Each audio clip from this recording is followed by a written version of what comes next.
प्रश्नोत्तर सत्संग माध्यम से आज का प्रश्न आया है कन्हैयालाल चौहान मुंबई से। उनका प्रश्न है कि महाराज राम जी जो है सूर्यवंश के यानी ब्रह्मा जी से कितना पीढ़ी में पैदा हुए थे। इसी विषय में विभिन्न प्रकार लोग को भिन्न बात करते हैं,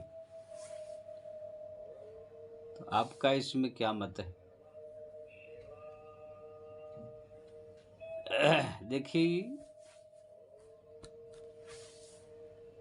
भगवान कितना पीढ़ी में पैदा हुए थे, किस वंश में, कि उसका पिताजी का, दादाजी का, परदादा, दादा, परदादा, ये सब का जो नाम है, ये सब शास्त्रों पुराण में तो वर्णन है ही, लेकिन ये सब अनावश्यक बिना मतलब की प्रश्न है। ऐसे कहा जाता है सूर्य ब्रह्मा जी से 67वां पीढ़ी पर जो है भगवान राम पैदा हुए थे। उनका सब वंशावली वाल्मीकि रामायण में है। ब्रह्मा जी के पुत्र हुए, मरीचि के पुत्र हुए, कश्यप के पुत्र हुए, सूर्य। इस प्रकार से जो है एक एक एक एक करके जो है 67वां पीढ़ी में भगवान राम का जन्म हुआ था। लेकिन मैं कहूँगा ये सब जान करके क्या करेंगे? भगवान राम जो है साक्षात नारायण है, ईश्वर है। उनका नाम जपना, उनका भक्ति करना, उनका स्मरण करना, चिंतन करना, ये हमारे लिए कल्याणकारी है। वो हमको करना चाहिए। ठीक है, उनके पिताजी के बारे में या उनके माताजी के बारे में जानकारी कर लिया तो इतना जरूरी है। बाकी सब आलतू फालतू चीज़ें सब के बारे में जानकारी करना खाली परिश्रम है और समय की बर्बादी। और नंदराय जी के घर में भगवान कृष्ण पैदा हुए।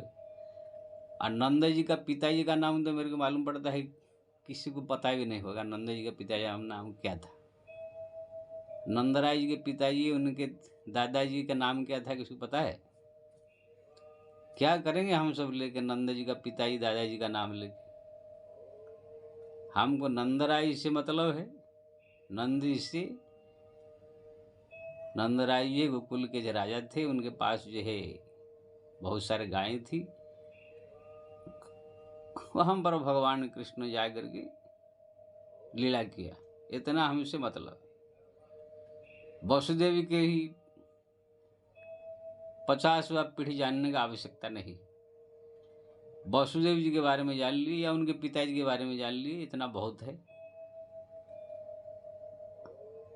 अब वसुदेव जी का 55वां पीढ़ी कौन सा है, तो क्या है, सब फालतू चीज जानकर कोई फायदा नहीं। अब मेरे को कोई पूछे कि आपका दादा परदादा का, आपके 5वां 7वां पीढ़ी का, तो मेरे को तो पता नहीं है। मैं खाली अपने पिताजी का नाम जानता हूँ। मेरे पिताजी का नाम या दादा का नाम भी मेरे को पता नहीं। आप विश्वास नहीं करेंगे, मेरे पिताजी का नाम क्या है मेरे को पता नहीं। क्योंकि ना जिस समय हम पैदा हुए हैं उस समय हम जो है दादाजी हमारा थे नहीं। जो हमारा पिताजी के पिताजी है, जिस समय हम पैदा हुए वो थे नहीं, उनको कभी देखा ही नहीं हम। ना उनके गोद में खेले हैं ना कुछ है। इसीलिए दादाजी का नाम क्या भी हम जानता नहीं, दादी का नाम तो भी कुछ नहीं जानता। अब उनके पिताजी का नाम तो फिर बात ही छोड़ दी। तो जब व्यक्ति अपना खुद, अभी कोई भी आदमी पूछे आपका 10वां पीढ़ी में क्या नाम था, आपका दादा परदादा के 10वां पीढ़ी में, तो भी कोई बता नहीं सकता है कि कौन था। ऐसे अगर कोई व्यक्ति का उसके पिताजी ऐसे कर दिया हो तो सीधा ब्रह्मा जी और नारायण तक पहुंचेंगे। सब लोग को भगवान नारायण से प्रकट हुए, नारायण से ब्रह्मा जी से जो है सारा संसार सृष्टि हुआ है। ब्रह्मा जी के ही पुत्र हुए मनु महाराज। मनु महाराज से मनुष्य जाति सृष्टि हुई है। इसलिए अगर उसके पिताजी ऐसे करते जाएंगे, सीधा ब्रह्मा जी तक पहुँचेंगे और ब्रह्मा जी से फिर भगवान नारायण के नाभि से प्रकट हुए। ये सब जो दुनिया पूरा भगवान से पैदा हुए हैं, वो तो बाद में जब संसार प्रकट हो गया उसके बाद जो है सब कुछ है अलग अलग प्रकार जाति में धर्म में सबके रुचि देख करके इसे विभाग किया गया था संसार की जो है सुविधा के लिए। तो हम लोग को जो है ये सब के बारे में जानकारी करना, उसका पिताजी कौन था, उसका पिताजी कौन था, वो कितना पीढ़ी में पैदा हुई, ये खाली अनावश्यक प्रश्न है, इससे कोई फायदा नहीं है। अगर जानकारी करने की इच्छा है आपका तो गूगल में जाकर मोबाइल में उसमें सर्च कर लीजिए राम जी कितना पीढ़ी में पैदा हुए थे। राम जी ब्रह्मा जी के कितना पीढ़ी में पैदा हुए थे, ऐसे गूगल में जाकर सर्च कर दीजिए तो आपको पूरा सीरियल लिस्ट आ जाएगा। तो आप इसमें गिनते रहिए। यूट्यूब में जाकर के भी आप लिख दीजिए राम जी जो है सूर्यवंश में कितना पीढ़ी में पैदा हुए थे, तो उसमें भी आपको बहुत सारे वीडियो मिल जाएंगे। या तो अगर आप और जानकारी करना चाहते तो वाल्मीकि रामायण पढ़ लीजिए। वाल्मीकि रामायण में जो है पूरा सूर्यवंश का वर्णन है। भागवत का 9वां स्कंद पढ़िए तो उसमें भी सूर्यवंश का जो है वर्णन है। तो ये सब जो है आप पढ़ के जानकारी प्राप्त कर सकते हैं। आप बोले हैं कि यहाँ मैं एकदम 57 पीढ़ी तक वर्णन करूँ, तो ये सब इतना मेरे को याद नहीं है। ये सब मैं अनावश्यक समझ करके याद भी नहीं किया। बस जानता हूँ राम जी के पिता दशरथ था, दशरथ जी पिता अज, इतना ही हमको जानकारी है।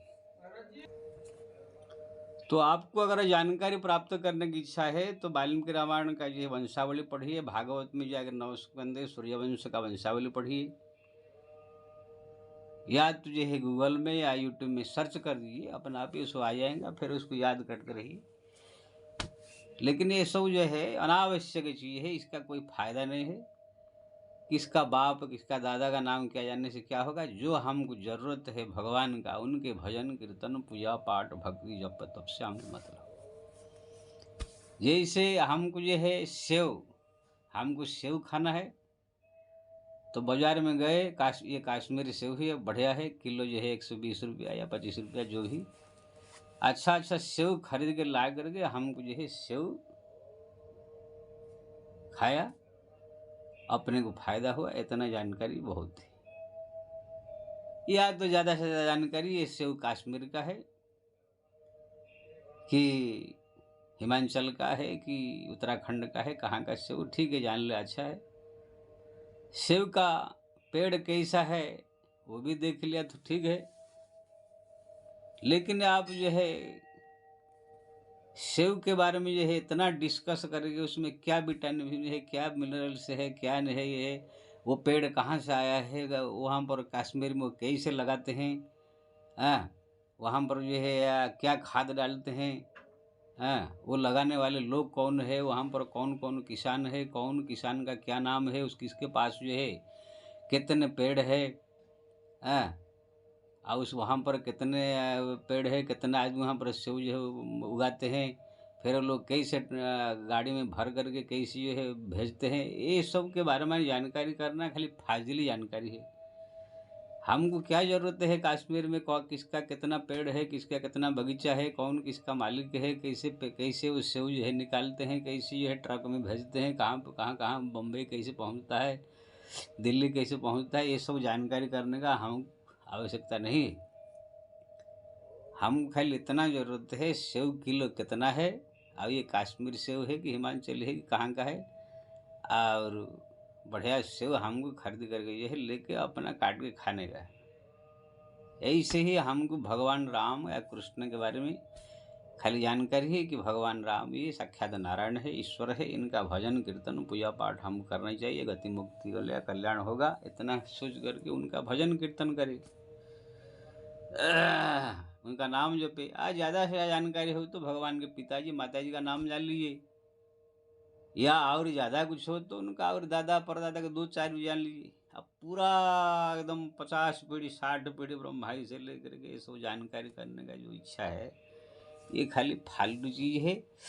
हाँ, ये सब में समय न गंवा करके भगवान का नाम जप करना चाहिए।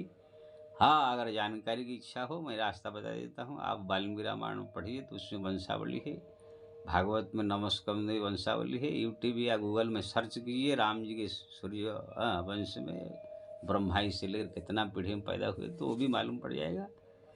लेकिन ये सब अनावश्यक प्रश्न है। हरिनाम जपिए, हरिनाम ही सार है, रस खाइए। पेड़ गिनने की जरूरत नहीं है, फल का सेवन कीजिए। जय श्री राम।